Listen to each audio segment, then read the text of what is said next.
Bonjour à tous et bienvenue dans ce nouvel épisode de Vivez la Vendée. Aujourd'hui, on se trouve avec Tiffaine qui est l'unique conductrice de chiens de traîneau de Vendée. Bonjour Tiffaine. Bonjour Anaïs. Alors, est-ce que tu peux nous parler de ton activité parce que je crois que ça fait depuis très peu de temps que tu fais ça. Voilà, alors ça fait 1 an qu'on a lancé notre activité. Donc aujourd'hui, on va faire un baptême de canicarte. Donc baptême en chien de traîneau où tu vas être assise et transportée par les chiens. Mais sinon, tout le restant de l'année, on propose plein d'autres activités. Donc comme cani-VTT, trottinette, canicross, donc en course à pied. On fait également beaucoup de cani-randonnée pour ceux qui ne courent pas. De la médiation animale, voilà. Plein de choses autour des chiens de traîneau. Là, on se trouve dans la campagne de La Ferrière. Est-ce que tu fais toutes tes activités ici ou un peu partout en Vendée ? Non, alors on se déplace sur tout le département et pour des événements ou des parades de Noël, par exemple, je peux me déplacer aussi sur les départements limitrophes. Donc là, la première étape, c'est quoi ? Donc on va sortir tous les chiens un à un et on va aller les atteler aux cartes. Allez, on te suit. C'est parti.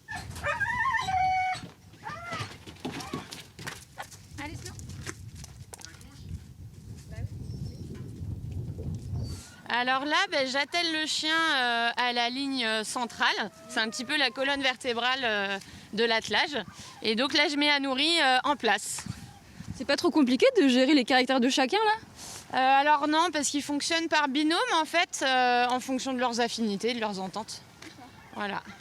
Et pourquoi là, il y a un chien qui est tout devant ? Est-ce qu'il doit forcément avoir un caractère spécial celui-ci ? Ouais, alors là, tout devant, on a Shiva, une petite femelle de 2 ans. Et donc, elle est chienne de tête. Ça veut dire qu'elle est beaucoup plus aux ordres, beaucoup plus en connexion aussi avec l'humain. Elle va vraiment chercher à faire plaisir et du coup, à très bien obéir. Ça, tu choisis comment ? Enfin, comment tu peux savoir que c'est ce chien-là qui sera comme ça ? Alors ça, on le voit dès tout petit, ça va dépendre de leur attachement à nous, comment ils cogitent et ils captent très vite les ordres. On voit que ça peut être différent des autres. C'est-à-dire que le chien qui est tout devant lors d'une balade en chien de traîneau est forcément celui qui est plus attaché à l'humain, au conducteur ? Généralement, il est quand même très très attaché à son maître. Ouais. Ok. Ça bouge. Il se taise d'un coup.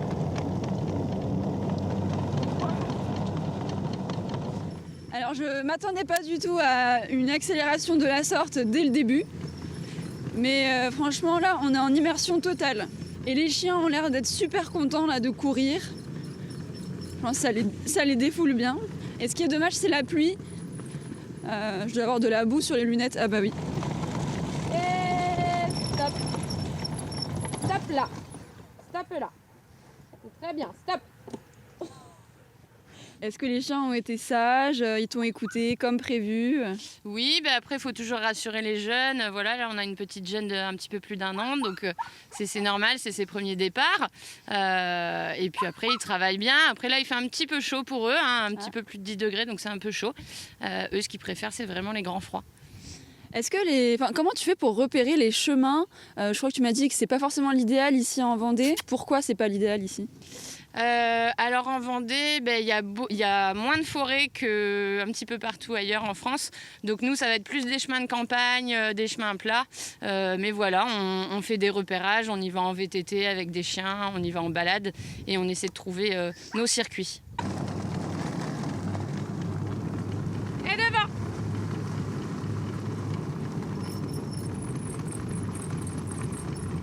Quelle est la race de tous les chiens ? Il y en a 12, non, c'est ça ? Alors là, d'attelés, on en a mis seulement 9, mais oui, sinon on en a 12 à la maison. Nous, on travaille principalement avec du husky de Sibérie, donc une race de chien de traîneau. Pourquoi ? Parce qu'ils sont hyper polyvalents, ils travaillent très très bien avec les enfants, ils ont vraiment l'esprit un petit peu de famille, comme ce sont des chiens de meute.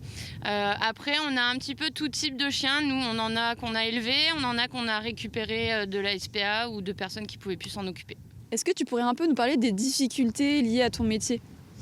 Oui, alors Musher, ça fait rêver quand on voit à la télé, etc. Mais c'est vrai qu'il y a plein d'autres réalités. Voilà, c'est beaucoup d'entretien, beaucoup de soins aux chiens, beaucoup de temps passé voilà, à ramasser les déjections, à nettoyer les box, à leur préparer à manger, à faire les soins quotidiens. Donc c'est énormément de travail dehors, dans des conditions qui ne sont pas forcément... il ne fait pas tout le temps du beau soleil. Nous, on intervient plus quand il fait froid, à la neige, voilà, quand il y a des températures négatives, du verglas, etc. Pour les fêtes, est-ce que là, tu as eu une forte demande? Est-ce que c'est à ce moment-là que tu as des gens qui toquent à ta porte? Oui, alors pendant les fêtes, on propose surtout tout ce qui est carte cadeau en fait pour Noël. Et du coup, les personnes peuvent réserver une carte cadeau et la personne après choisit ce qu'elle veut en initiation, que ce soit un baptême assis ici où tu es transporté, ou alors on propose même une formule en biconduite, donc avec moi à l'arrière, où la personne apprend à conduire des chiens de traîneau. Est-ce qu'il y a des fortes périodes comme là, Noël, où tu travailles plus que d'autres dans l'année? Oui, alors nous on essaie de se déplacer au moins une fois en saison d'hiver, donc à la neige. Donc quand c'est comme ça, je pars pour un mois. Voilà, l'année dernière j'étais dans les Hautes-Alpes et puis cette année je suis encore en pourparlers pour trouver ma saison d'hiver. Comment ça t'est venu cette passion pour les chiens, les animaux? Depuis toute petite en fait, tous les animaux j'adore, mais vraiment particulièrement les chiens. Et c'est vrai que petite je m'amusais à dresser les chiens de chasse de mon oncle, j'en ai eu plusieurs aussi, et voilà, moi j'adorais le dressage, je me suis un petit peu passionnée pour les chiens. Et comment tu leur parles alors? Est-ce que tu as appris un langage particulier Alors j'ai pas forcément appris, après moi j'ai été dans des cours d'éducation canine, etc. D'ailleurs j'ai même coaché dans un club canin, mais c'est surtout leur donner un ordre précis pour une action précise en fait. Faut être hyper carré dans ses ordres.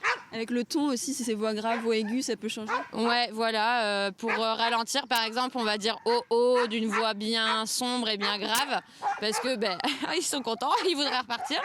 Voilà, si on se mettait à crier un petit peu dans tous les sens, déjà ça servirait à rien, et en plus ça ne ferait que les énerver. Ouais, ils sont vraiment très énervés. On a été coupés, qu'est-ce qui s'est passé?